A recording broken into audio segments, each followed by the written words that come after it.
Assalamualaikum warahmatullahi wabarakatuh. Perkenalkan, nama saya Siti Ranisa dengan NPM 21130531104. Saya berasal dari program studi PGSD angkatan 2021 di Universitas Lampung. Di sini saya akan menyampaikan 3 materi. Yang pertama yaitu salam pramuka, yang kedua yaitu sifat gerakan pramuka, yang ketiga yaitu tingkatan-tingkatan gerakan pramuka. Yang materi yang pertama yaitu salam pramuka. Salam pramuka apa sih? Salam pramuka yaitu perwujudan dari penghargaan seorang pramuka kepada pramuka lainnya. Gimana sih cara ngelakuin salam pramuka? Salam pramuka dilakukan seperti ini ya. Kita hormat, lalu kita mengucapkan salam pramuka. Maka orang yang kita beri salam akan menjawab salam sambil hormat juga. Nah, selanjutnya salam pramuka ini ada 3 macamnya loh. Yang pertama yaitu salam pramuka biasa. Salam pramuka biasa biasanya ditunjukkan kepada anggota pramuka, sesama anggota pramuka. Nah, sifatnya siapa yang melihat dulu, dia yang memberikan salam. Biasanya tanpa aba-aba, tidak pandang pangkat, tua muda. Nah, salam tersebut biasanya juga nggak cuma sambil berdiri, jadi sambil duduk, sambil jalan, ataupun sambil mengendarai kendaraan. Salam yang kedua yaitu salam hormat.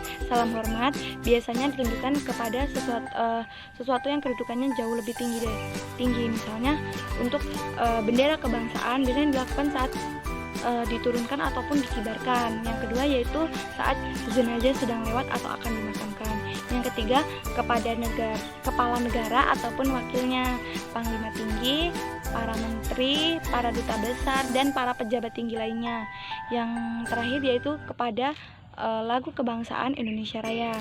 Nah, salam yang ketiga yaitu salam janji. Biasanya salam ini dilakukan pada saat anggota pramuka sedang akan dilantik. Nah, selanjutnya yaitu tentang sifat gerakan pramuka.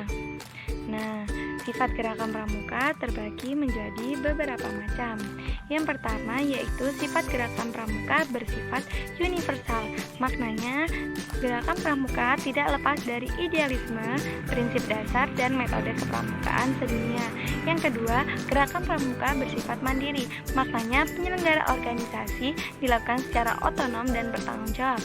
Yang ketiga, gerakan pramuka bersifat sukarela. Maknanya, tidak ada unsur paksaan dan kewajiban serta keharusan untuk menjadi anggota pramuka. Yang keempat, gerakan pramuka bersifat patuh dan taat terhadap semua peraturan perundang-undangan negara Kesatuan Republik Indonesia. Yang kelima, gerakan pramuka bersifat non-politik. Maknanya, gerakan pramuka bukan organisasi sosial politik dan bukan bagian dari salah satu organisasi sosial politik.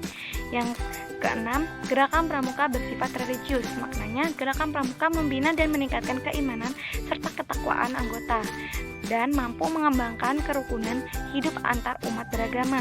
Yang terakhir, gerakan pramuka bersifat persaudaraan. Maknanya, gerakan pramuka wajib mengembangkan persaudaraan sesama pramuka dan sesama umat manusia.